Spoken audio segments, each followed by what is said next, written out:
Hello and welcome to the viewers of this video.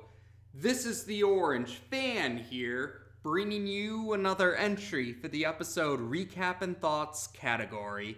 This video will be dedicated to the B segment of episode 40 of The Loud House, Room with a Feud. We begin this segment with Lincoln watching a program called Desert Storm. And now that I think about it, that program was shown in the segment Potty Mouth. Well, in any case, Lincoln is anxiously awaiting the revelation of who the winner for this episode of Desert Storm is. But a few of the Loud Sisters keep appearing, pausing the program so they can vent their frustrations about the sister they share a room with to Lincoln. Lenny is the last of the Loud Sisters to do this, and when she notices Lincoln was trying to watch Desert Storm, she ends up giving away who the winner was for the episode, much to Lincoln's annoyance. When he returns to his room, Lincoln receives a video chat call from Clyde, who questions if Lincoln got to see the latest episode of Desert Storm yet. Lincoln says he didn't get to see the whole thing, but he ended up finding out who the winner was because it was spoiled to him. And he mentions how his sisters are arguing with each other again arguing with the sister they share a room with. And this reminds Clyde of the compatibility test that he and Lincoln took on the back of an Ace Savvy comic. And they really liked the results. It was at least in the 90% range. And this gives Lincoln an idea. Maybe his sister should take the compatibility test. So he decides to try and help them out with their current issue. He calls for a sibling meeting. He suggests this idea to them, and, well, the Loud Sisters are willing to give it a try. So, about an hour later, Lincoln has the results. And according to the results, it says Lori would be more compatible with Lily, Lenny would be more compatible with Luann, Luna would be more compatible with Lisa, Lynn would be more compatible with Lana, and Lucy would be more compatible with Lola. So the sisters give this new arrangement a try, and when Lincoln's looking into all the rooms to see the new arrangements, everyone seems to be getting along just fine. And he mentions this to Clyde when he's talking to him on the video chat again at a later point in time. But then he starts to hear some arguing, and he thinks maybe it's a tiny glitch that isn't too big of a deal, but when he goes to check all the rooms again, it looks like they're all there's something going on that's frustrating at least one of the sisters is frustrated about the new arrangement in some way, and they're all upset that Lincoln's compatibility test didn't work.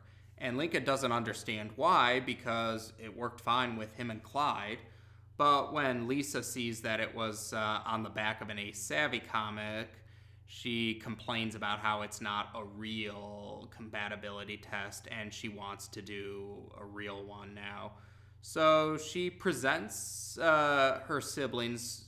She shows her siblings a machine, which apparently she created it to find Albert, their pop-pop, a soulmate, but that didn't end up they ended up not going along with that. So she decides that they can use it to decide who are the siblings more compatible with each other, and uses like several means of figuring that out, like report cards or DNA. And yeah, she tries to deny the DNA part after they question how she obtained the DNA. And, well, Lincoln notices that Lisa included Lincoln in this. Lisa's justification being that they needed to have all the possible outcomes taken into consideration. So, according to Lisa's compatibility test, we'll call that. It says that Lori would be more compatible with Lola, Lenny would be more compatible with Lynn, Luna would be more compatible with Lana, Luann would be more compatible with Lucy, and Lily would be compatible with Lincoln, so Lisa would get her own room. And Lincoln thinks that Lisa only included him so she could get her own room, but Lisa admits that she actually prefers to share a room with one of her siblings because she always has a test subject with her on hand, in her words. But she thinks that these results are much more effective or more accurate, so they give these arrangements a try. Now, at first, we see Lincoln's sharing a room with Lily, and well, it doesn't go too well for Lincoln, and he eventually questions Lisa about this when later on in the night, after he's had his share of dealing with the frustrations of the new arrangements. And when Lisa looks over the results again, it turns out while the other siblings had roughly 90% compatibility, Lincoln and Lily's compatibility was apparently 17%. And this gives Lincoln the incentive to have them all switch back. But when he tries to go into all the other rooms to declare this, he first notices how the sisters are interacting in these new arrangements and they're all getting along. So Lincoln ends up going back into what was normally Lisa and Lily's room, and well, he contacts Clyde through the video chat, and he explains to Clyde how things didn't really go so well for him with these new arrangements. Clyde thinks that Lincoln should then set everything back to the way it was. But Lincoln admits he tried to do that, but when he saw how compatible everyone was, he didn't have the heart, and he didn't have it in him to upset the new balance, and he decides he'll just have to take one for the team. What Lincoln doesn't realize, though, is that some of the sisters apparently must have heard Lincoln talking to Clyde, and we see them outside the door, and they're all looking at each other with sad expressions on their faces. But when Lincoln wakes up the next day, he finds himself in his own room again, and he wonders if it was just a dream, but the sisters arrive to clarify, no, it wasn't a dream. Lynn and Lana actually carried Lincoln back into his bed while he was asleep, and they admitted that while they were getting along with the new arrangements, it wasn't, they saw that it wasn't really fair to Lincoln, and they did appreciate that he was willing to take one for the team, but they thought it wasn't fair that he had to suffer for their sake. So they ended up going back to their normal arrangements, the usual status quo, but they decided that maybe they should change their attitudes rather than change who they share a room with. And before she leaves, though, Lisa admits that some of the chemicals she had in Lincoln's room, because she was in Lincoln's room when she was the only one to have their own room, she warns Lincoln that there might be some chemicals still in there that she wasn't able to find, and requests that Lincoln let her know if he finds any. After she leaves, though, an explosion is heard, one of those missing chemicals, and now suddenly the segment ends with Lincoln's hair falling off and a green glowing top of his head, which, oh, that's right, that happened after Lisa did her results the results from her compatibility test. We saw her having the wig still and the green glowing head there. So that was a reference to that, and that's how we end the segment. Now, a lot of fans and viewers seem to think of Room with a Feud as Brawl in the Family done right. Now, I guess, yeah, when you look at it in the broad strokes, like the general story is the same. The Loud Sisters are arguing with each other. I mean, the more specific details are different, but yeah, broadly speaking, I can see why people might think that. And I would have to agree, I do think it's a better segment than Brawl in the Family. And yeah, I did think it was a good showing for all of the Loud siblings. Like, we saw Lincoln was trying to help his sisters with finding which sister is more compatible with the other for sharing a room. His intentions were good, and later on, he was willing to suffer for their sake because they were getting along in their new arrangements. And at the same time, though, the sisters appreciated it, but they thought it wasn't fair to make Lincoln suffer, and they ended up going back to the status quo for his sake. So, if anything, this segment was definitely a good example that showed Lincoln and the Loud sisters better qualities. Because, yeah, while it's true that you do sometimes hear, while there are definitely a share of fans or viewers that like to accuse the Loud sisters of being personified evil, and like I said, while they're not as, while they don't seem to be as prevalent compared to those who vilify the Loud sisters, I have still seen that there are some viewers and fans that do sometimes vilify Lincoln and accuse him of being always selfish. So, if anything, this segment showed, yeah, Lincoln and the Loud sisters are all capable of being selfless, because Lincoln was willing to put aside his own how this affected him for their sake, and the sisters were willing to put aside, were willing to go back for Lincoln's sake. So, yeah, I mean, yeah, they can all have their moments of being selfish, but they can all have their moments of being selfless too, as this segment demonstrated.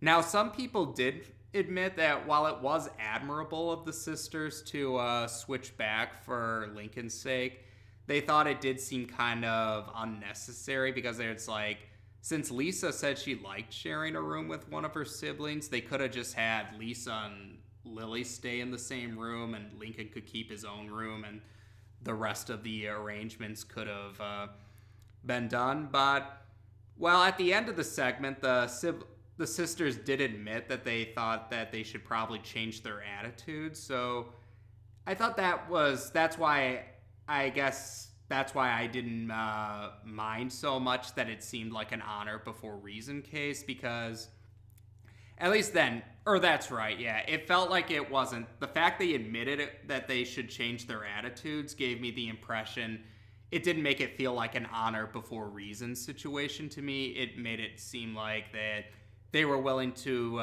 consider maybe they should handle how they interact a little differently. And, well, looking back, when you take Space Invader into account, Lynn and Lucy, that was another segment, actually, yeah, about sisters arguing with the sister they share a room with, Lynn and Lucy in that case. And, well, yeah, that segment showed that Lynn and Lucy actually did enjoy sharing a room with each other. So that's also what kind of gives me I guess that's why I wasn't too perplexed by why they all went back to the regular status quo, was because I do get the feeling that maybe after a certain point in time, the sisters would miss the sisters that they shared a room with originally, like what happened with Lynn and Lucy in Space Invader. Now, and I guess I should mention this. We do see Lisa wearing a wig again in this segment. I had to be refreshed about that, had my memory jogged about that, because when I saw Potty Mouth, I wondered if they were going to bring back the whole Lisa has to wear a wig thing. And okay, yeah, they did bring back Lisa wearing a wig. Although this time she has a green glowing head, which she didn't have in in potty mouth, and now Lincoln has it at the end of the segment. And well, if nothing else, I mean, I guess some people might. There might be some segments later. I still get the feeling we might have segments where maybe at least Lincoln will still have a full head of hair again and not have to worry about the green glowing head again. And I don't know if they'll keep Lisa with a wig or not, or at the very least, though, I figure that, well, Lisa's a genius, so maybe she can figure out a way to regrow her hair, or yeah, help Lincoln with his dilemma. So I guess you could say that's my hand wave if they don't bring that up again in the future. Yeah, they did end up bringing up Lisa wearing a wig again, so I figured I'd address that, taking potty mouth into consideration.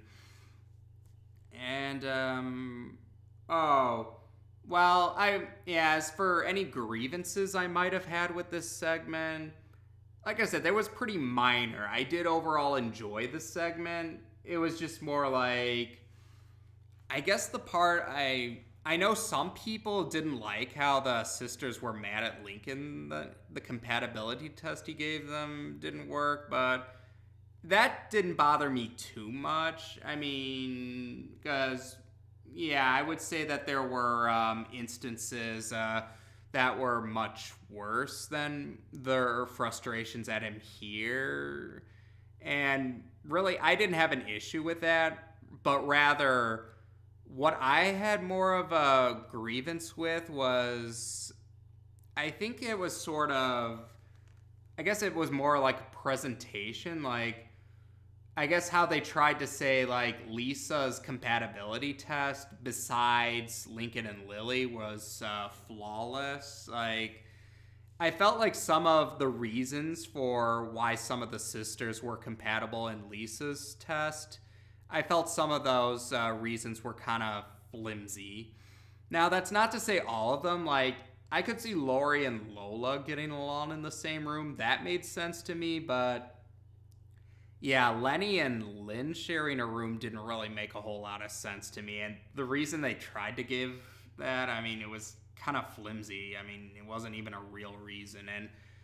And I guess while Lincoln's test wasn't flawless, I mean, I did think that some of the points for why he thought some of them were compatible with the results of that test were pretty reasonable. Like I thought Lynn and Lana, like, that seemed like a pretty reasonable line of thinking. So I guess that's more my, I guess my grievance was they tried to present Lisa's test as mostly great all around, with Lincoln and Lily's being the only one that didn't have any Lincoln and Lily's was the only not so compatible one, while the rest of them were compatible. It was like, a part of me kind of gets the feeling that maybe at some point the sisters would have ended up arguing with each other, even with the results of Lisa's test. And I guess that would tie in again with what the sisters said at the end of the segment about how